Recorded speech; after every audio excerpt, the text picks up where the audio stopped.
আসসালামু আলাইকুম প্রিয় দর্শক, অন্য মঞ্চের আলাপচারিতায় আপনাদের সকলকে স্বাগত জানাচ্ছি।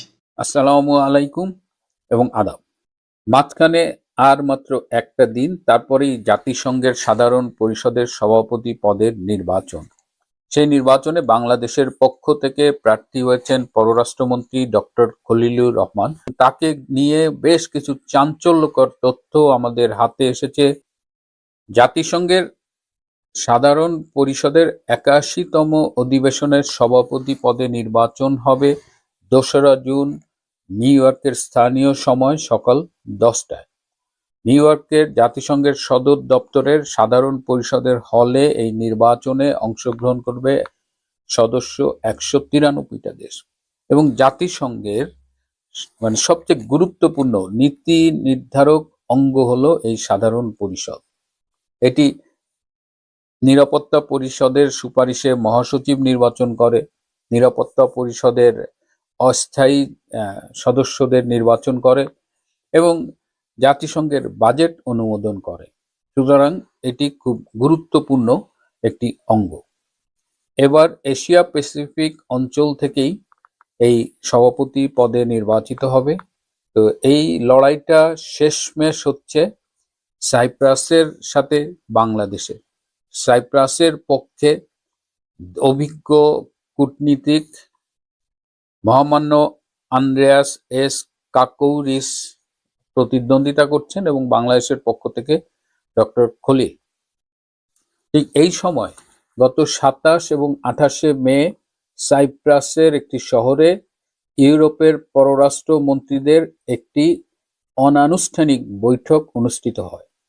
এই বৈঠকে ইউক্রেন যুদ্ধ, মধ্যপ্রাচ্যের সংকট এবং বিশ্ব কূটনীতি নিয়ে আলোচনা হয়।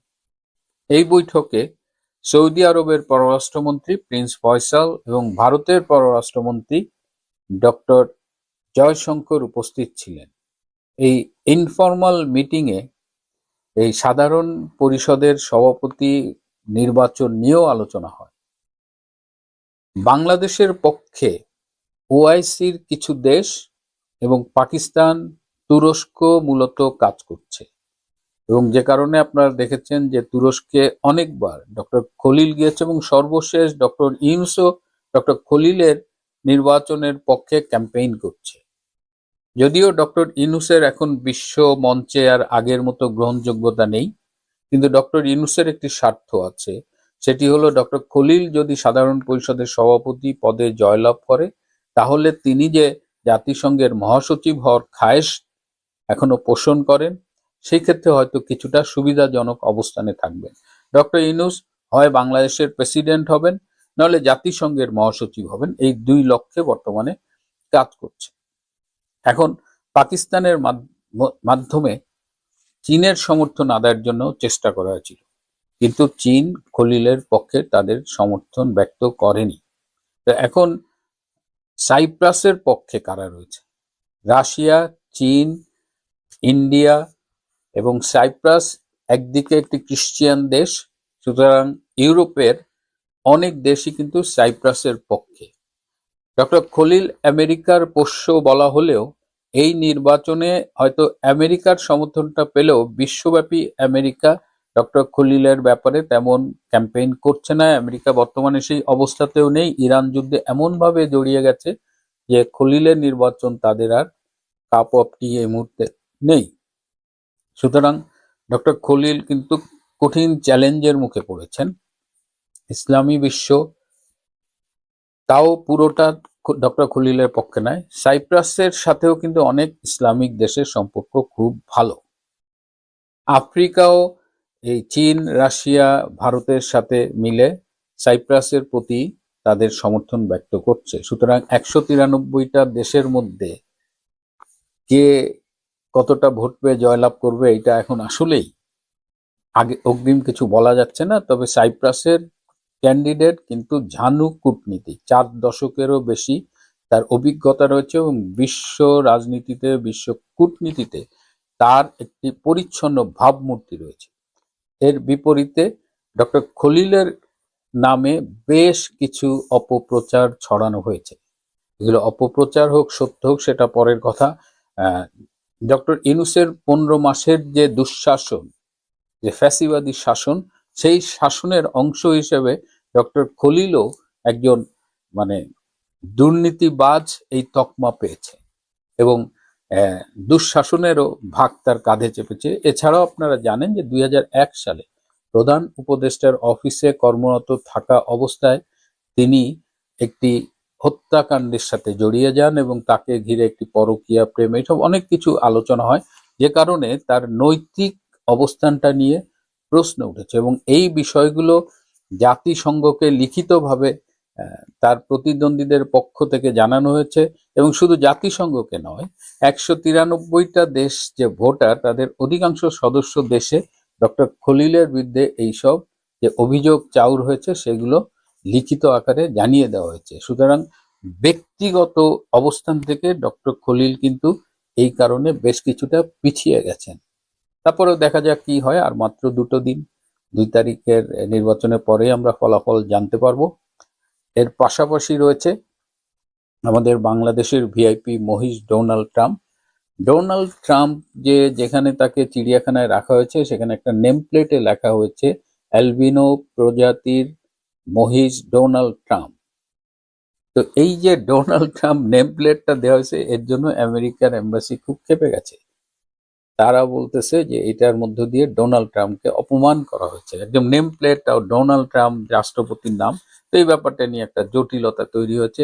এমনিতেই ডোনাল্ড ট্রাম্প মহিষটি এই মিরপুরে আসার পর থেকে খুবই বিরক্ত, কারণ সে যে জীবনযাপনে অভ্যস্ত, তাকে যতটা মমতায় নিয়ম মেনে রাবেয়া অ্যাগ্রো ফার্মে লালন পালন করা হয়েছে সেটি সে পাচ্ছে না। এই বিরক্তির অন্যতম কারণ হচ্ছে অতিরিক্ত দর্শনার্থীদের ভিড়, কেউ কেউ তাকে খোঁচাচ্ছে। তো সব মিলিয়ে শুধু ট্রাম্প যেমন ক্ষুব্ধ, তেমন আমেরিকান এম্বাসিও ম্যানেজমেন্টে ক্ষুব্ধ। এদিকে আমেরিকার এক তরুণী দেখলাম যে একদম সরাসরি আমেরিকার থেকে চলে আসছে ডোনাল্ড ট্রাম্পকে দেখতে। তো এখন এই যে ডোনাল্ড ট্রাম্পের নেম প্লেট দেওয়া হয়েছে এবং ডোনাল্ড ট্রাম্পের লালন পালনে অবহেলা, এর জন্য চিড়িয়াখানার কিউরেটর সহ 6 জনকে সরাসরি চাকরিচ্যুত করা হয়েছে। বরখাস্ত করা হয়নি, কারণ দর্শাও নোটিশ দেওয়া হয়নি, এবং সরাসরি তাদের চাকরি ডিসমিস করে দেওয়া হয়েছে। তার মানে কত সিরিয়াসলি ব্যাপারটা নেওয়া হয়েছে। এবং গণমাধ্যমে যেভাবে তাকে প্রতিদিন ফোকাস করে নিউজ করা হচ্ছে এবং তাকে নিয়ে ব্যাপক ট্রল করা হচ্ছে, এই জন্য গণমাধ্যমকেও বলে দেওয়া হয়েছে তাকে নিয়ে যেন এত বেশি ফোকাস না করে এবং তাকে নিয়ে ট্রল না করে। এই গণমাধ্যমের স্বাধীনতাও কিন্তু এখানে ক্ষুণ্ণ হয়েছে। এবং আর একটা নতুন নিয়ম করেছে, যেহেতু অতিরিক্ত দর্শনার্থী দেখে এবং তার লাইফস্টাইল বর্তমানে যেটা সে মেনটেন করছে, এটা তো তার আসলে রিয়েল লাইফ, মানে এই লাইফস্টাইলে সে অভ্যস্ত না।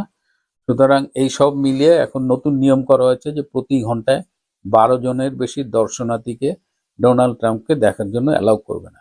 এর পাশাপাশি আমেরিকান রাষ্ট্রদূতের SMS পেয়ে স্বরাষ্ট্রমন্ত্রী কোনো বিবেচনা না করে সরাসরি তাকে চিড়িয়াখানায় পাঠিয়েছিল। এখন এই সিদ্ধান্তটাকে নিয়ে পুনর্বিবেচনা করা হচ্ছে যে আসলে ডোনাল্ড ট্রাম্প কি চিড়িয়াখানায় থাকার মতো প্রাণী কিনা। সেক্ষেত্রে হয়তো তাকে চিড়িয়াখানা থেকে সরিয়ে কোনো একটা জায়গায় রাখা হবে, তাকে নিয়ে হয়তো আরো গবেষণার কাজ করা হবে, কারণ চিড়িয়াখানায় এই পাবলিক প্লেসে তার জন্য খুব সমস্যা হয়ে যাচ্ছে। এই বিষয়গুলো নিয়েও চিন্তা ভাবনা করা হচ্ছে।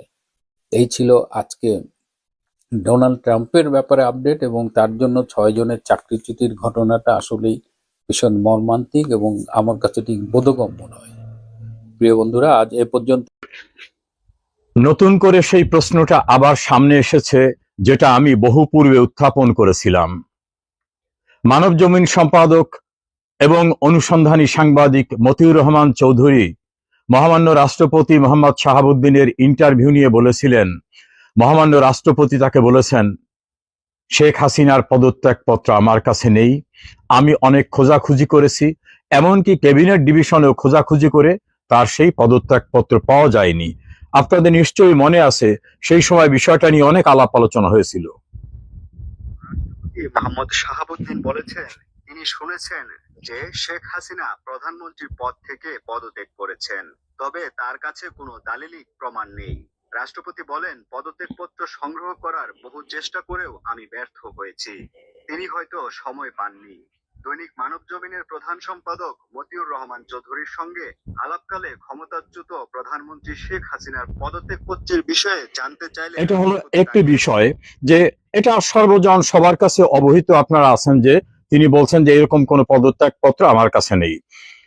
আর এই প্রসঙ্গে মাননীয় প্রধানমন্ত্রী শেখ হাসিনা যেটা বলেছিলেন সেই বিষয়টাকে আমরা আবার একটু মনে করতে চাই। আমি রিজাইন করিনি, কিন্তু আমার রেজিগনেশন লেটার ছাপিয়ে দিয়েছে। আমি যখন একটা ডিজিটাল বইয়ে সই করি, সেই ছবি দেখিয়েছে আমি রিজাইন করছি। ওরা তো ডিজিটাল বই দেখলেই তো বোঝা যায়। প্রধানমন্ত্রী শেখ হাসিনা বললেন আমি রিজাইন করিনি, আমি একটা ভিজিটর্স বুকে স্বাক্ষর করছি, সেই ছবিটাকে নিয়ে এডিট করে ওটাকে আমার রেজিগনেশন হিসাবে দেখিয়ে বাইরে প্রচার করা হয়েছে। এর সঙ্গে আরো একটি বিষয় আসি, তার আরো স্পষ্ট একটা বক্তব্য আছে, সেটা আমরা একটু শুনি। বঙ্গভবনে যে মহামান্য রাষ্ট্রপতির কাছে আমার পদত্যাগপত্র জমা আমি দিতে দেইনি, কাজে আমার কিন্তু পদত্যাগ হয়নি। আমি কিন্তু এখনো বাংলাদেশের কনস্টিটিউশনাল ইলেক্টেড প্রাইম মিনিস্টার। এটা শুনলেন তার বক্তব্যটা। এখন আমরা অতি সম্প্রতি আবার যে কথাটা উঠে এসেছে, দি পোস্ট নামক একটি গণমাধ্যমে জনাব মতিউর রহমান চৌধুরী ইন্টারভিউ দিয়েছেন। সেখানে মতিউর রহমান চৌধুরী স্পষ্ট করে বলছেন যে তিনি জেনেছেন শেখ হাসিনা হাতে 3 পৃষ্ঠার একটি পদত্যাগপত্র লিখেছিলেন, সেই পদত্যাগপত্র তিনি জমা দেননি বা দিতে পারেননি। তিনি মতিউর রহমান চৌধুরীর ভাষায় যে তিনি ভ্যানিটি ব্যাগে করে সেটা নিয়ে গেছেন। তাহলে বিষয়টা কি হলো? যিনি পদত্যাগ করেছেন এই অজুহাতে তার পরিবর্তে আরেকজনকে নিয়োগ দেওয়া হলো, তিনি অর্থাৎ constitutionally elected prime minister Sheikh Hasina বলছেন আমি পদত্যাগ করিনি। যার কাছে পদত্যাগ করেছেন বলে এই সকল কর্মকাণ্ড করা হলো তিনি মহামান্য রাষ্ট্রপতি, তিনি বলেছেন তার কোনো পদত্যাগপত্র আমার কাছে নেই, আমি এরকম কোনো পদত্যাগপত্র খুঁজেও পাইনি। অনুসন্ধানী সাংবাদিকতায় মানবজমিনের প্রধান সম্পাদক মতিউর রহমান চৌধুরী বলেছেন শেখ হাসিনা পদত্যাগপত্র লিখেছিলেন 3 পৃষ্ঠার, তিনি সেটা জমা দেননি, তিনি তার ব্যাগে করে নিয়ে গেছেন। পদত্যাগকারী, পদত্যাগপত্র গ্রহণকারী এবং অনুসন্ধানকারী 3 জনার তথ্যে স্পষ্ট যে শেখ হাসিনা আদৌ পদত্যাগ করেন নাই। তাহলে পদত্যাগ না করলে তিনি কনস্টিটিউশনালি ইলেক্টেড প্রাইম মিনিস্টার হিসাবে তিনি যদি দেশের বাইরেও থাকেন, তিনি প্রাইম মিনিস্টার ইন এক্সাইল, প্রবাসে থাকা প্রাইম মিনিস্টার হিসাবে ট্রিট হওয়ার কোনো বিকল্প পথ নেই। দ্বিতীয়ত, বাংলাদেশের 12শ জাতীয় সংসদ নির্বাচন হয়েছিল, সংসদের মেয়াদ 5 বছর। এই সংসদ কি কারণে বাতিল হতে পারে বা সংসদের মেয়াদ শেষ হতে পারে তা বাংলাদেশের সর্বোচ্চ আইন যেটা সংবিধানে লেখা আছে সেখানে স্পষ্টভাবে বলা আছে সংসদের মেয়াদ যদি শেষ হয় তাহলে ওই সংসদের অবসান হবে। এছাড়া যদি মেজরিটি পার্টি কনফিডেন্স হারান অথবা মেজরিটি পার্টির নেতা অর্থাৎ প্রাইম মিনিস্টার তিনি যদি লিখিতভাবে রাষ্ট্রপতিকে অনুরোধ করেন পার্লামেন্ট বাতিল করতে, তাহলে পার্লামেন্ট বাতিল হবে। প্রধানমন্ত্রী শেখ হাসিনা পার্লামেন্ট বাতিল করতে লিখিতভাবে রাষ্ট্রপতিকে বলেননি। পার্লামেন্টের মেয়াদ পূর্ণ হয়নি, তাহলে পার্লামেন্ট যে বাতিল করা হলো এই বাতিলটা আইনসঙ্গত হয়নি, সংবিধান সম্মত হয়নি। অর্থাৎ 12শ জাতীয় সংসদের পূর্ণ মেয়াদের পূর্বে নতুন একটি নির্বাচন করে কোন সংসদ করা সেটা সংবিধান সম্মত হয়নি। এর চেয়ে ইম্পর্ট্যান্ট বিষয়টা শেখ হাসিনার অনুপস্থিতিতে ডক্টর মোহাম্মদ ইউনূসের নেতৃত্বে যে একটি অন্তর্বর্তীকালীন সরকার নামক ব্যবস্থা কাজ করেছে তার ভিত্তি কি? মহামান্য রাষ্ট্রপতি সুপ্রিম কোর্টের কাছে একটা রেফারেন্স পাঠিয়েছিলেন এমনটা বলা হয়, যদিও সেটা নিয়ে অনেক বিতর্ক, কারণ সেই সময় বিচারপতিরা জীবনের নিরাপত্তাহীনতার কারণে বিভিন্ন জায়গায় ছিলেন। ডকুমেন্টারি এভিডেন্স যে senior most justice M Enayetur Rahim তিনি ক্যান্টনমেন্টে ছিলেন। পরবর্তীতে দেখা যায় মহামান্য প্রধান বিচারপতিও ক্যান্টনমেন্টে ছিলেন। অন্যান্য বিচারপতিরাও জীবনের নিরাপত্তার জন্য তারা বিভিন্নভাবে বিভিন্ন জায়গায় ছিলেন। আমরা যদি যুক্তির খাতিরে ধরেও নেই যে একটি রেফারেন্সের জন্য শুনানি হয়েছে, সেটা কি আদৌ শুনানি? অ্যাটর্নি জেনারেলের নিয়োগ হওয়ার পর কখন শুনানি হলো? আদৌ কি কোর্ট ফাংশন ছিল? আদৌ কি ফুল কোর্ট বসেছিল? আদৌ কি সেখানে কোনো শুনানি হয়েছে? এর কোনো প্রমাণ তথ্য আজ পর্যন্ত পাওয়া যায়নি। এত তো সত্ত্বেও যদি ধরে নিই যে হ্যাঁ একটা শুনানি হয়েছে বা সুপ্রিম কোর্ট একটা রেফারেন্স দিয়েছে, এটাই সবচেয়ে ইম্পর্ট্যান্ট কথা। সুপ্রিম কোর্টের কথিত সেই রেফারেন্সে প্রথমেই উল্লেখ করা হয়েছে বাংলাদেশের সংবিধানে তত্ত্বাবধায়ক সরকার ব্যবস্থা নাই। অর্থাৎ সুপ্রিম কোর্ট মাথায় রেখেছে কনস্টিটিউশনে এরকম কোনো প্রভিশন নেই। কনক্লুশন এসে বলছে অন্তর্বর্তীকালীন ব্যবস্থা হিসাবে রাষ্ট্রপতি, প্রধান উপদেষ্টা, অন্যান্য উপদেষ্টা নিয়োগ দিতে পারেন জরুরি নির্বাহী কাজ পরিচালনার জন্য। মনে রাখবেন, একবারও সুপ্রিম কোর্ট বলেনি রাষ্ট্রপতি অন্তর্বর্তীকালীন সরকার গঠন করতে পারেন, কোথাও বলেননি। আমি চ্যালেঞ্জ করে বলছি সুপ্রিম কোর্ট কোথাও বলেনি যে রাষ্ট্রপতি অন্তর্বর্তীকালীন সরকার গঠন করতে পারেন। কারণ সুপ্রিম কোর্টের অবশ্যই মাথায় ছিল, বিবেচনায় ছিল যে এমন সরকার গঠন করতে আমরা বলতে পারি না যেটা সংবিধানে আদৌ নেই। তাহলে অন্তর্বর্তীকালীন ব্যবস্থা আর অন্তর্বর্তীকালীন সরকার এক জিনিস নয়। যদি মহামান্য রাষ্ট্রপতি, রাষ্ট্রের প্রধান, অন্তর্বর্তীকালীন সময়ে যদি কোনো ভ্যাকুয়াম হয় নির্বাহী জরুরি কাজ পরিচালনার জন্য, তিনি কাউকে নিয়োগ দিতে পারেন। রাষ্ট্রপতির উপদেষ্টা থাকতে পারে, রাষ্ট্রপতির মিলিটারি সেক্রেটারি থাকতে পারে, রাষ্ট্রপতির প্রেস সেক্রেটারি থাকতে পারে, রাষ্ট্রপতির পাবলিক রিলেশন সেক্রেটারি থাকতে পারে, অ্যাডভাইজার থাকতে পারে, ডিফেন্স অ্যাডভাইজার থাকতে পারে। তাহলে যদি ধরে নেওয়া হয় তাহলে যারা সেই সময় নিয়োগ পেয়েছিলেন তারা পেয়েছিলেন রাষ্ট্রপতিকে উপদেশ দেবেন এভাবে উপদেষ্টা হিসাবে, কোনোভাবেই অন্তর্বর্তীকালীন সরকার নয়। সেটাই যদি হয় তাহলে তাদের কৃতকর্ম কোনোভাবেই সরকারের পূর্ণাঙ্গ যে স্ট্রাকচার কনস্টিটিউশনালি, সেই স্ট্রাকচারের কর্মকাণ্ড না। তারা বিদেশের সঙ্গে কোনো চুক্তি করা, তারা কোনো পলিসি ডিসিশন করা, তারা কনস্টিটিউশনের বাইরে গিয়ে আইসিটি ট্রাইব্যুনাল গঠন করা, বিচারক নিয়োগ করা, ট্রাইব্যুনালের ফরমেশন করা, পার্লামেন্ট প্রসেসে যাওয়া, অন্যান্য যা কিছু করেছেন সবটাই ছিল উইদাউট লফুল অথরিটি, অর্থাৎ আইনগত কর্তৃত্ব বহির্ভূত।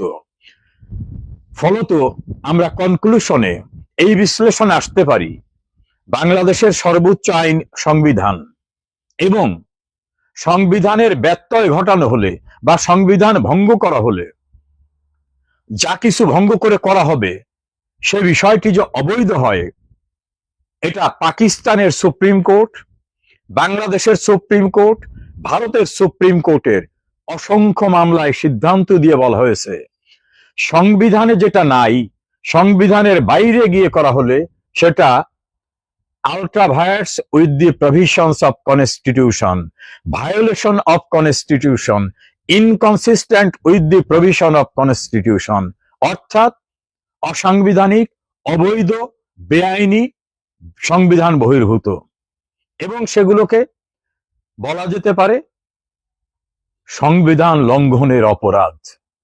এ জাতীয় অপরাধ অতীতে করে অবৈধ উপায়ে ক্ষমতা দখল করে যারা পঞ্চম সংশোধনী এবং সপ্তম সংশোধনী করে সংবিধানের আত্মরক্ষার চেষ্টা করেছিলেন, যারা খুন করে ক্ষমতা দখল করে এই প্রোটেকশন নিয়ে দাম্ভিকতার সঙ্গে বলেছিলেন যে উই আর কনস্টিটিউশনালি প্রোটেক্টেড, তাদের দাম্ভিকতা চূর্ণ হয়েছে, বিচার হয়েছে, কারো কারো মৃত্যুদণ্ড হয়েছে, মৃত্যুদণ্ড সর্বোচ্চ আদালতে কনফার্ম হয়েছে, মৃত্যুদণ্ড কার্যকর হয়েছে। আমাদের সংবিধানের অনুচ্ছেদ 7-এর ব্যাখ্যায় সংবিধান হচ্ছে দেশের সর্বোচ্চ আইন, জনগণের অভিপ্রায়ের পরম অভিব্যক্তি। এবং 7-এর 2 অনুচ্ছেদে বলা হয়েছে এই সংবিধানের সঙ্গে সাংঘর্ষিক যা কিছু করা হবে তা অবৈধ। আর সংবিধান বহির্ভূত কাজ করলে কি হবে? সংবিধানের 7-এর ক অনুচ্ছেদে বলা হয়েছে তা হবে অবৈধ। এমনকি যদি হাইকোর্ট ডিভিশনে কোনো জাজমেন্ট দিয়ে কনস্টিটিউশনের বাইরে কোনো ফর্মুলেশন দেন, সুপ্রিম কোর্টও যদি কনস্টিটিউশনের বাইরে গিয়ে কোনো ডিকটাম দেন, কোনো নির্দেশনা দেন, সেটা অবৈধ হবে। কারণ কখনো কখনো আমাদের নীতিমালা থেকে, জাজমেন্ট থেকে প্রতীয়মান হয়, court itself can contempt itself. আদালত নিজেও আদালত অবমাননার কাজ করতে পারেন। বিচারকরাও যদি আইনের পরিপন্থী কাজ করেন এবং জ্ঞাতসারে করেন, আইন ভঙ্গ করেন, সংবিধান করেন, তিনিও কিন্তু দায় মুক্ত না। অনুসন্ধানী সাংবাদিকতার দীর্ঘ অভিজ্ঞতা সম্পন্ন মানব জমিনের প্রধান সম্পাদক মতিউর রহমান চৌধুরীর 2 পার্টের 2টি বিষয়কে সামনে নিয়ে এসে আমার অ্যানালাইসিস, শেখ হাসিনার পরিবর্তে কথিত অন্তর্বর্তীকালীন সরকার গঠন করা ছিল অবৈধ, পার্লামেন্ট ডিসলভ করা ছিল অবৈধ, অন্তর্বর্তীকালীন সরকারের কর্মকাণ্ড ছিল অবৈধ, একটি প্রতিষ্ঠিত সরকারকে উচ্ছেদের প্রক্রিয়া ছিল অবৈধ, এবং নাশকতা, সন্ত্রাস, নৈরাজ্য করে তার ধারাবাহিকতায় যা কিছু করা হয়েছে এর A to Z সবকিছু অবৈধ এবং শাস্তিযোগ্য অপরাধ। এটা অবশ্যই প্রমাণিত হবে, আজ হোক কাল হোক। এই সত্য কেউ এড়াতে পারবে না, কারণ বাংলাদেশের সংবিধানকে কিন্তু কখনোই সাসপেন্ড করা হয়নি। সংবিধান বহাল ছিল, বলবৎ ছিল।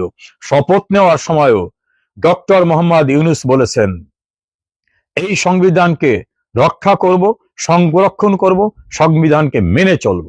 সংবিধানকে মেনে চলার শপথ নিয়ে যেটা করেছেন সেটা শপথ ভঙ্গ, সংবিধান ভঙ্গ। ভয়াবহ অপরাধ হয়েছে। সেই অপরাধের কনসিকুয়েন্স ধারাবাহিকভাবে যারা সুবিধাভোগী তাদের ক্ষেত্রেও প্রযোজ্য হবে। রাষ্ট্রপতি মোহাম্মদ শাহাবুদ্দিন চুপ্পুকে নিয়ে আলোচনা থামছে। আমার মনে হয় যে ওনার মেয়াদ যে পর্যন্ত শেষ না হবে এবং যে পর্যন্ত ওনার পরিবর্তে বিএনপি আর কাউকে রাষ্ট্রপতি না করবে, মানে তার দলের কাউকে রাষ্ট্রপতি না করবে, ততক্ষণ পর্যন্ত এই আলোচনা চলতেই থাকবে। আল্লাহ না করুক সেই বিতর্কিত, সমালোচিত বাংলাদেশের কুখ্যাত শাসক ডক্টর মোহাম্মদ ইউনূসকে যদি বিএনপি এই মহান পদে বসিয়ে ফেলে, তাহলে তার বলার কিছু থাকবে না। আমরা আগেই বলে নিই, এই পদটাকে আমরা রেসপেক্ট করি, সেখানে যেই বসুক না কেন, এটা নিয়ে আসলে আমাদের নীতিগত অবস্থান সবসময় একই থাকবে। তবে আক্ষেপ থেকে যাবে, কষ্ট থেকে যাবে। রাষ্ট্রপতি গত বছর যখন, মানে গত রোজার ঈদে, ঈদ উল ফিতরে তিনি যখন ঈদের নামাজ পড়তে গেছেন, তখন তিনি এবং প্রধানমন্ত্রী তারেক রহমান পাশাপাশি নামাজ পড়েছিলেন এবং রাষ্ট্রপতি চেয়ারে বসে নামাজ পড়েছেন, বয়োবৃদ্ধ মানুষ, প্রধানমন্ত্রী নিচে বসে নামাজ পড়েছেন। এবং দৃশ্যটা অনেক সুন্দর ছিল, দেখতে অনেক সুন্দর ছিল, কাঙ্ক্ষিত ছিল। কারণ ইউনূস এই বাংলাদেশের মহামান্য রাষ্ট্রপতিকে প্রচন্ড রকম অপমান অপদস্থ করেছেন। তাকে শুধু তার চিকিৎসা করতে দেয়নি দেশের বাইরে বা অন্য হাসপাতালে, তাকে সম্মান করেনি, ছবি নামিয়ে ফেলছে তাই না, নামাজটায় পর্যন্ত, জাতীয় ঈদগাহ নামাজে পর্যন্ত আসতে দেয়নি। সেই দিক থেকে প্রধানমন্ত্রী তারেক রহমানের সাথে তিনি নামাজ পড়ছেন, দেখতেই অন্যরকম ছবিটা একটা মনে হয়েছিল এই দেশটা একটা সুন্দর স্বাচ্ছন্দ্য। এবারে প্রশ্নটা উঠার একটা বোধহয় কারণ, সেটা হলো যে প্রধানমন্ত্রী আগে পৌঁছেছেন, তারপরে রাষ্ট্রপতি যখন এসছেন, তখন প্রধানমন্ত্রীর দুপাশে স্থানীয় সরকার প্রতিমন্ত্রী শাহে আলম এবং অন্য পাশে স্বরাষ্ট্রমন্ত্রী সাউদ্দিন আহমেদ, তারা দুজন উপস্থিত ছিলেন। রাষ্ট্রপতি এসছেন, প্রধানমন্ত্রীর সঙ্গে হাত মেলানোর পরে প্রধানমন্ত্রী তাকে দেখিয়ে দিলেন যে একটুখানি দূরে গিয়ে দাঁড়ানোর জন্য। এই থেকেই বোধহয় যারা এতদিন রাষ্ট্রপতিকে খেয়ে ফেলা, মানে রাষ্ট্রপতির পদ থেকে মোহাম্মদ শাহাবুদ্দিনকে সরিয়ে দেওয়ার জন্য যেই ঘরানা কাজ করছে, তাদের মধ্যে তো অন্যতম হচ্ছে মাহমুদুর রহমানের সম্পাদিত আমার দেশ পত্রিকা। তারা লিখছে যে চুপ্পুকে কি দূরে সরিয়ে দিচ্ছে বিএনপি সরকার। আমরা যদি এখন ততটা মনে করি না, বা মনে করার মতো এই ক্ষুদ্র বিচ্ছিন্ন ঘটনা থেকে এটা মনে হয় না। তারা লিখছে রাষ্ট্রপতি মোহাম্মদ শাহাবুদ্দিন চুপ্পুকে কি দূরে সরিয়ে দিচ্ছে বিএনপি। ঈদুল আজহার নামাজে রাষ্ট্রপতির কাছ থেকে প্রধানমন্ত্রী তারেক রহমানের দূরত্ব বজায় রাখার ছবি প্রকাশ্যে আসার পর নেট দুনিয়ায় এই প্রশ্ন উঠতে শুরু করেছে। চিকিৎসার নামে সম্প্রতি রাষ্ট্রপতির লন্ডন চিকিৎসার জন্য লিখছে না তারা, মানে খোঁচা একটা রেখে আর কি। চিকিৎসার নামে সম্প্রতি রাষ্ট্রপতির লন্ডন সফরকালে অভিজাত মার্কেটে তার কেনাকাটার খবরেও সরকারের শীর্ষ মহল তার উপর নাখোশ বলে জানা গেছে। আমরা এটা নিয়ে সমালোচনা করেছি এবং তার সঙ্গে বিশাল লট ভরে গেছে, আমরা সেটাও বলেছিলাম ঠিক হয়নি। ঈদ উল ফিতরের ঈদ জামাতে প্রধানমন্ত্রী তারেক রহমান ও রাষ্ট্রপতি মোহাম্মদ শাহাবুদ্দিন চুপ্পু পাশাপাশি নামাজ আদায় করেছিলেন, কিন্তু কোরবানি ঈদ জামাতে দেখা গেল সম্পূর্ণ ব্যতিক্রম চিত্র। সিনিয়র সাংবাদিক হেলাল উদ্দিন ফেসবুকে লিখেছেন, দুই ঈদ জামাতের চিত্র দেখে সামাজিক যোগাযোগ মাধ্যমে নানা কৌতূহল আর গুঞ্জন তৈরি হয়েছে। তিনি বলেন, গত ঈদ উল ফিতরে প্রধানমন্ত্রী রাষ্ট্রপতি পাশাপাশি দাঁড়িয়ে নামাজ আদায় করেছেন, কিন্তু ঈদ উল আজহায় দেখা গেল সম্পূর্ণ ব্যতিক্রম চিত্র। কিন্তু কেন এই দূরত্ব, কেন এই প্রোটোকল বদল? রাষ্ট্রীয় প্রোটোকল অনুসারে জাতীয় ঈদগাহে প্রধান জামাতে রাষ্ট্রের দুই শীর্ষ ব্যক্তি এক কাতারেই পাশাপাশি বসেন, নামাজ আদায় করেন। তবে ঈদ উল আজহায় রাষ্ট্রপতির বসার ব্যবস্থা করা হয় একই কাতারে কিন্তু বেশ দূরে। আসন বিন্যাসটি ছিল ঠিক এমন, প্রথমে প্রধানমন্ত্রী, এরপর স্বরাষ্ট্রমন্ত্রী, এরপর খুব সম্ভবত সমাজ কল্যাণমন্ত্রী জাহিদ হোসেন এবং এরপর রাষ্ট্রপতি। মাত্র 2 মাসের ব্যবধানে রাষ্ট্রীয় শীর্ষ প্রোটোকলের এই আকস্মিক পরিবর্তন এবং দুজনের মধ্যকার এই দূরত্ব নিয়ে এখন সচেতন মহলেও সামাজিক যোগাযোগ মাধ্যমে নানা কৌতূহল আর গুঞ্জন তৈরি হয়েছে। সাংবাদিক হেলাল উদ্দিন লিখেছেন, প্রোটোকলের এই সূক্ষ্ম পরিবর্তনে শুধুই নিরাপত্তার ক্ষেত্রে নাকি এর পেছনে রয়েছে অন্য কোনো বিশেষ কারণ বা সমীকরণ। চিকিৎসার নাম করে চলতি মাসে মাঝামাঝি যুক্তরাষ্ট্র সফরে গিয়েছিলেন চুপ্পু, সেখানে তিনি অভিজাত মার্কেটে কেনাকাটা করেন। এ খবর আমার দেশ প্রকাশিত হলে সরকারের শীর্ষমহল তার উপর নাকশ হয়েছে বলে জানা গেছে। বিএনপি চুপ্পুকে রাষ্ট্রপতি পদে বহাল রাখলেও এ নিয়ে দেশ জুড়ে সমালোচনা আছে। আমি জানি না কি সমালোচনা আছে, আমার দেশ খুঁজে পাচ্ছে। আমি তো দেখেছি এই জায়গাটায় সবাই বিএনপিকে হাততালি দিচ্ছে এবং তাকে রেসপেক্ট করছে, যে ইউনূস যে অসম্মান করেছিল বাংলাদেশের মহামান্য রাষ্ট্রপতি পদটাকে, সেটা তারেক রহমান এসে ভিন্ন আঙ্গিকে ভিন্ন চোখে দেখেছেন। পতিত স্বৈর শাসক শেখ হাসিনার ঘনিষ্ঠ আস্থাভাজন ব্যক্তি এখনো কিভাবে রাষ্ট্রপতি পদে বহাল থাকে সেই প্রশ্ন তুলেছেন অনেকেই।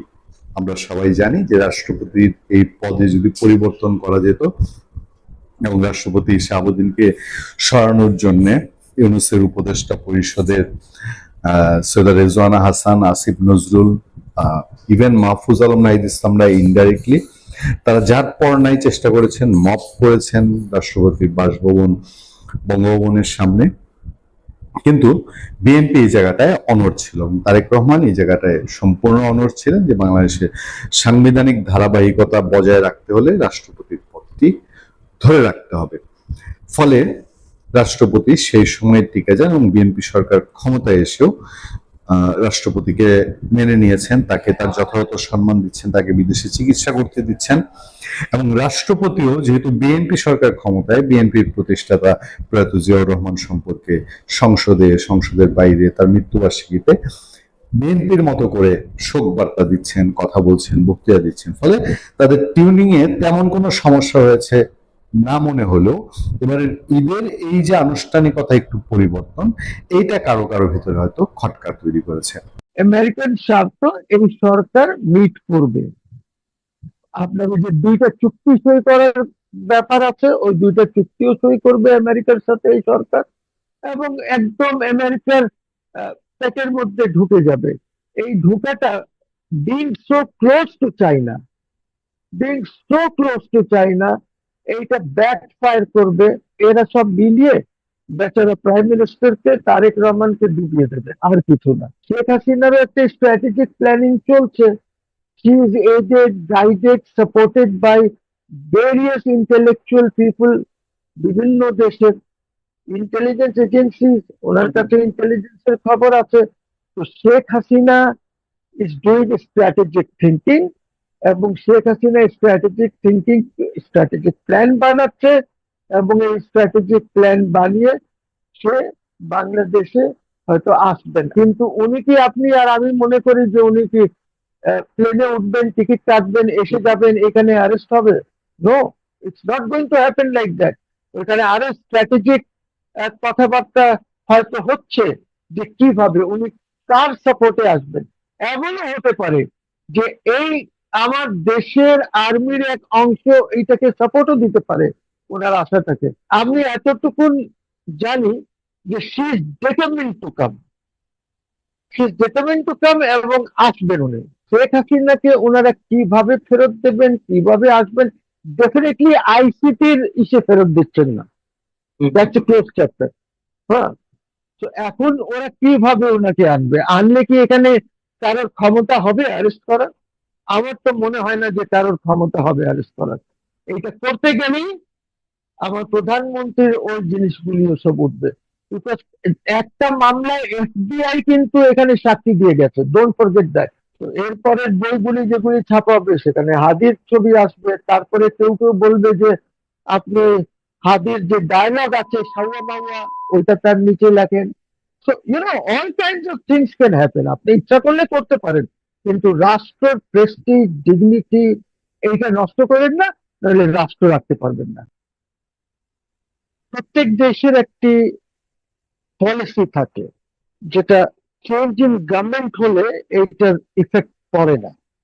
আমাদের যেহেতু নাই, যার যেভাবে ইচ্ছা সে সেভাবে করছে। আপনি যে পাসপোর্টের কথা বললেন,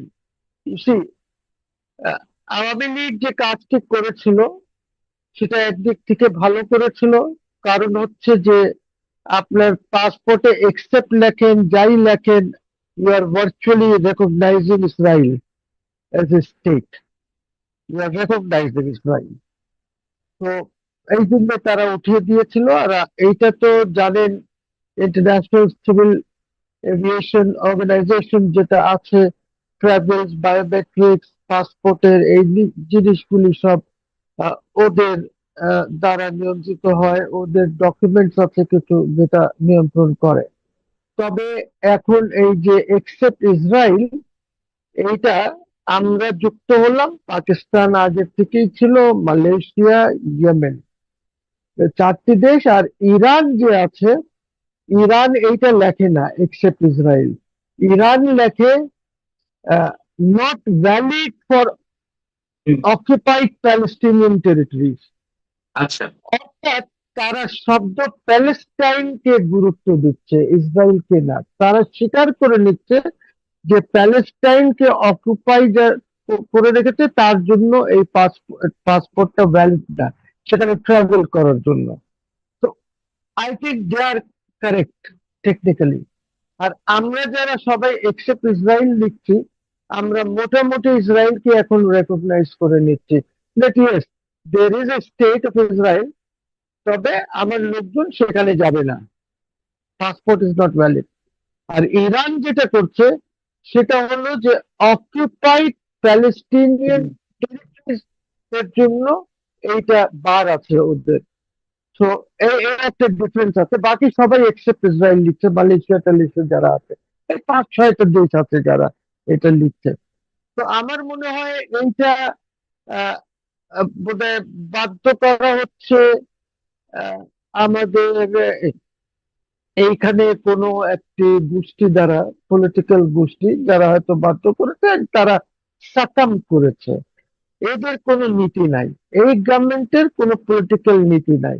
যদি আপনি বলেন যে পশ্চিমারা তো উইল নেভার ওয়ান্ট যে আপনি এক্সেপ্ট ইসরায়েল লেখেন, আমেরিকানস তো এটা চাইবে না যে আপনি এক্সেপ্ট ইসরায়েল লেখেন। তো question is we have no policy. আমরা হুজুকে বাঙালি, হুজুকে কাজ করে, হুজুকে চলছে। একদিকে মার্কিন বাণিজ্য চুক্তি, আমরা মার্কিন বলয়ের মধ্যে একেবারে ঢুকে গেছে এমনটা দাবি করা হচ্ছে বিশেষজ্ঞ মহল থেকে। আবার সেই মার্কিন এবং ইসরায়েল যে জোট, সেই জায়গা থেকে আমরা অ্যাকসেপ্ট ইসরায়েল শব্দ দুটো তুলে দিচ্ছি মৌলবাদী একটি গোষ্ঠীকে খুশি করার জন্য, সাম্প্রদায়িক গোষ্ঠীকে খুশি করার জন্য, মানে এটি কি আহ, আসলে সরকার কি বেসামাল হয়ে পড়েছে? মানে কোন নীতি অবলম্বন করবে সেই জায়গায় ফার্ম কোনো ডিসিশনে থাকতে পারছে না, বিষয়গুলো কি এরকম, নাকি এর মধ্যে অন্য কোনো খেলা রয়েছে? There is no খেলা। The Sarkar is directionless। সরকারের টোটালি ডাইরেকশনলেস, এবং একটি সরকারকে যদি ডাইরেকশনলেস থাকে তাহলে গভর্নেন্সের জন্য প্রবলেম হয়। আর আপনার যেহেতু কোনো ফরেন পলিসির ডাইরেকশন নেই, আপনি জানেনই না actually what a foreign policy is. Khalilur Rahman আপনাকে, Khalilur Rahman as a foreign minister আপনাকে মিসলিড করছে। খলিলুর রহমানের একমাত্র উদ্দেশ্য হচ্ছে to become the president of UNGA, এবং এটা হওয়ার পর সে তার একটা জীবনের ইয়ে পেয়ে গেল যে আমি এখন ইউএনজিএর প্রেসিডেন্ট হয়ে গেলাম, 1 বছর পর আবার সে থাকবে না, সেটা আরেক বিষয়। এইটা নিয়ে সে একটা ডিপ্লোম্যাটিক্যালি দেশে বিদেশে এদিক ওদিক ঘুরে বেড়াবে এই স্টেটাসটা নিয়ে। তো আমার, and he will also have a blue passport, নীল রঙের পাসপোর্ট থাকবে তার, যখন যেখানে ইচ্ছা সে যেতে পারবে।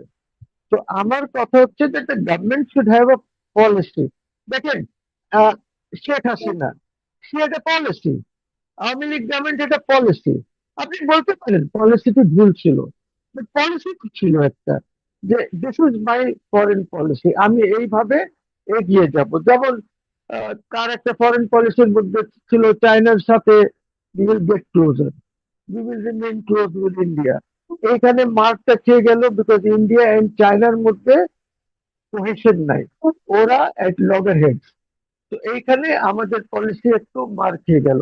আমরা আগেই, আপনি জানেন শেখ হাসিনা বলেছিল যে আমাদের তো আমেরিকা যাওয়ার দরকার নেই, এত দূর 15-16 ঘন্টা ফ্লাই করে গিয়ে কি করবো, আমাদের first world, I can travel to Singapore, I can travel to Malaysia, Indonesia, lovely countries, চতুর্দিকে আমাদের খুব ভালো দেশ আছে, আমরা ওদিকে যাব। তো কোশ্চেন যে ওইখান থেকে অ্যাকচুয়ালি শেখ হাসিনাকে তো ওভারথ্রো করার জন্য অনেক আগের থেকে চেষ্টা চলছিল। It is not that it started with Biden administration, তার আগের থেকে তারা চেষ্টা করছিল, তারা পারতেছিল না, বিকজ তাদের যে স্বার্থ, আমেরিকান স্বার্থ, এই সরকার মিট করবে। আপনার ওই যে 2টা চুক্তি সই করার ব্যাপার আছে, ওই 2টা চুক্তিও সই করবে আমেরিকার সাথে এই সরকার, এবং একদম আমেরিকার পেটের মধ্যে ঢুকে যাবে। এই ঢুকাটা being so close to China, being so close to China, এইটা ব্যাকফায়ার করবে, এবং আমরা একটা প্লেগ্রাউন্ড হয়ে যেতে পারি এই ইসের ওয়ারের, ওদের নিজের একটা প্রক্সি ওয়ার আমাদের এখানে হয়তো হতে পারে। তো আমি মনে করি দ্যাট দিস গভর্নমেন্ট ইজ ডাইরেকশনলেস। এদের নাইদার ফরেন পলিসির ডিরেকশন আছে, নর এদের কোনো সিকিউরিটি পলিসির ডিরেকশন আছে, নর এদের কোনো অর্থনীতি পলিসির ডিরেকশন আছে। ইটস এ ডাইরেকশনলেস গভর্নমেন্ট, যার কোনো এদের এরা এরা সব মিলিয়ে বেচারা প্রাইম মিনিস্টারকে, তারেক রহমানকে ডুবিয়ে দেবে, আর কিছু না।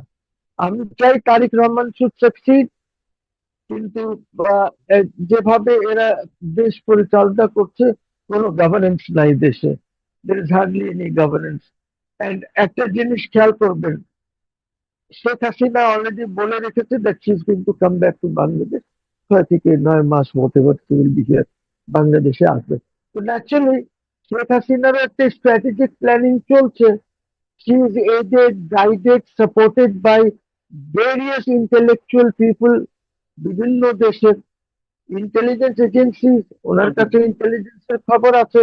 তো Sheikh Hasina is doing strategic thinking, এবং Sheikh Hasina strategic thinking, strategic plan বানাচ্ছে, এবং এই স্ট্র্যাটেজিক প্ল্যান বানিয়ে সে বাংলাদেশে হয়তো আসবেন। আমি জানি না স্ট্র্যাটেজিক প্ল্যানটা কি, এমনও হতে পারে যে আমি তো রিজাইন করি নাই, I am still in power, আমি 29 পর্যন্ত থাকবো। যিনি, আপনি যে 12th পার্লামেন্ট যেটা ডিসলভ করেছেন, জাতীয় সংসদ, হ্যাঁ, এটা অন্যায় করেছেন, বিকজ 12th জাতীয় সংসদকে কেউ অবৈধ বলে নাই।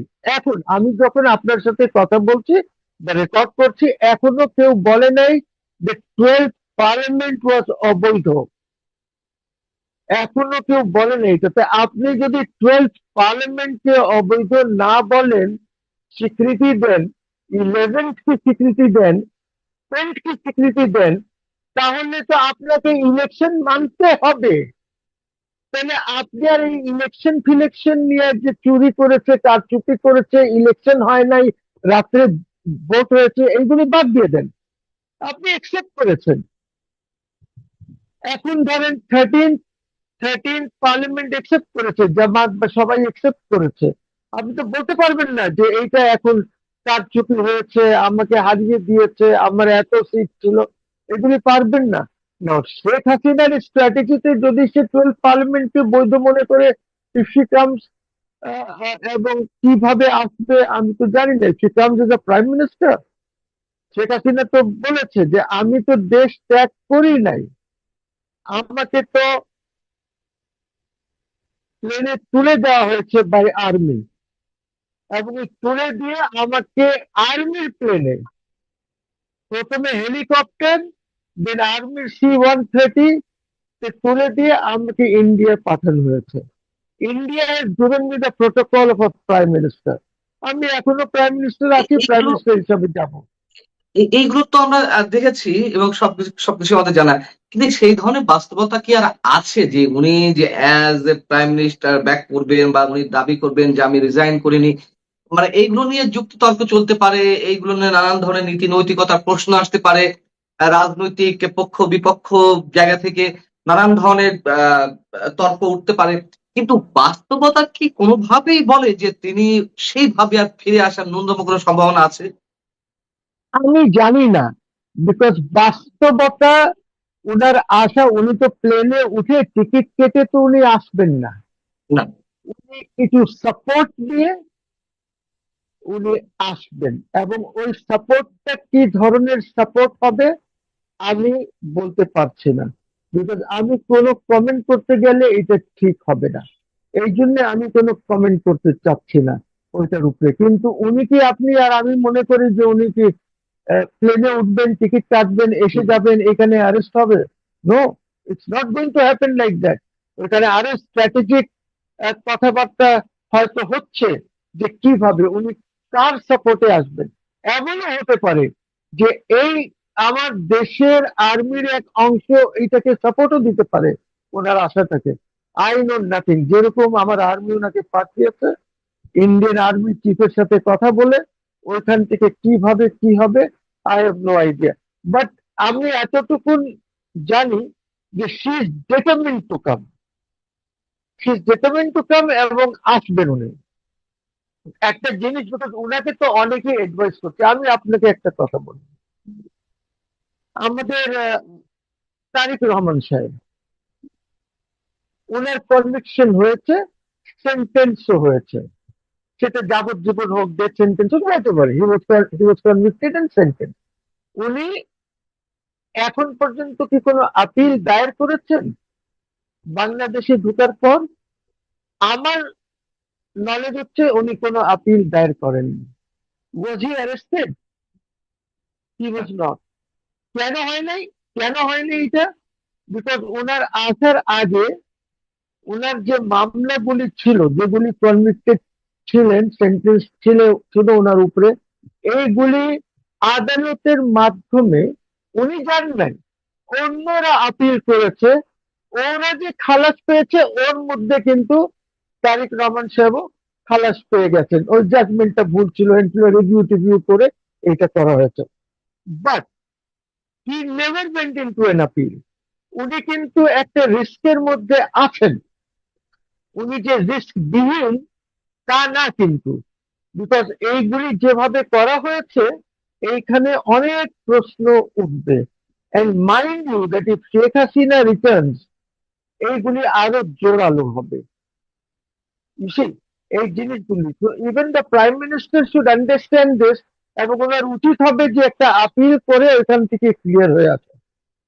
না, আমি যদি পাল্টা প্রশ্ন করি যে তারেক রহমান সাহেব দেশে ফিরে এসেছেন, তার বিরুদ্ধে সব ধরনের মামলা উইথড্র করা হয়েছে বা কোনো কোনো থেকে খালাস পেয়েছেন, তার পক্ষ হয়ে কেউ কেউ আপিল করেছেন, আপিল অ্যাকসেপ্টেড হয়েছে, এইগুলোর জন্য তো একটা অনুকূল পরিবেশ ছিল। ডক্টর ইউনূস সরকার ছিল, তাদের মধ্যে এক ধরনের সমঝোতা হয়েছে, এগুলো ওপেন সিক্রেট। কিন্তু সেই পরিবেশ তো আর এই মুহূর্তে শেখ হাসিনার পক্ষে নেই, সেই অনুকূল পরিবেশটি, তাই না? অতএব এইগুলো আমরা কিভাবে আশা করতে পারি যে তার ক্ষেত্রে এগুলো হতে পারে? আমি আমি আমি জানি না ওদের স্ট্র্যাটেজিক থিঙ্কিংটা কি। Sheikh Hasina knows, because she is talking to them, ওনার সাথে কথা হয়, এন্ড ডেফিনেটলি একটা স্ট্র্যাটেজিক প্ল্যান নিয়ে উনি দেশে আসবেন। এই বাস্তবতার কি হবে এই মুহূর্তে আমার পক্ষে বলা মুশকিল। যখন আমরা স্ট্র্যাটেজিক প্ল্যানটা দেখব, ওনার বা আমাদের কানে আসবে বা আমরা বুঝবো, তখন আমরা কোনো মন্তব্য করতে পারবো এটার উপরে। বিকজ বাস্তবতা কি, আমি তো মামলাই করেছি, according to me government was illegal, interim government was illegal আমার মতে। কোর্ট কি করেছে সেটা আরেক ব্যাপার। আমার আমি মামলা করেছি যে প্রাইম মিনিস্টারের পদ উনি কেমনে পেলেন, উনি কিভাবে হেড অফ গভর্নমেন্ট হলেন। আমার মামলা জিতি হারি ইজ নট ইম্পর্টেন্ট, সেটা থেকে যাবে, এগুলি রিভিউ হবে, আপিল হবে, অনেক কিছু হবে। তো প্রশ্ন হচ্ছে যে এই জিনিসটা যদি এইগুলি ইলিগাল হয়, আপনি বলবেন যে হ্যাঁ তখন সময় আমরা এটাকে সব ওয়েট করে, তখন প্রশ্ন উঠবে ইলেকশন কি লিগাল হয়েছে কিনা, appointment of the chief election commissioner ঠিক ছিল কিনা, অনেক প্রশ্ন উঠবে। তো এই জন্য বলছি, ধরেন যদি Sheikh Hasina comes with the full backing of the Indian army, একটা স্ট্র্যাটেজি তারা নিল, এন্ড এই স্ট্র্যাটেজিটা তারা কেন নিতে পারে এই কারণে, বিকজ আপনি দেখেন এই বিজেপির স্টেটেড নীতি হলো যে বাংলাদেশ থেকে আর্মি সরান উচিত হয় নাই ইন্ডিয়ান গভর্নমেন্টের। তখন বঙ্গবন্ধুর রিকোয়েস্টে যে ইন্ডিয়ান আর্মি সরিয়েছিলেন ইন্দিরা গান্ধী, এটা উচিত হয় নাই। This is a stated policy of BJP, and it's also এটা এই রিফ্লেকশনটা অলসো এসেছিল জেল সিং রাষ্ট্রপতি ছিলেন, উনি যে ওনার অটোবায়োগ্রাফি লিখেছেন, ওনার যে বইটি আছে ওনার লাইফের উপরে, সেখানে উনি বলেছেন যে এটা ভুল ছিল। আর উই প্রোভাইডিং দি ইন্ডিয়ান্স ওই ভুলটা শুদ্ধ করার জন্য?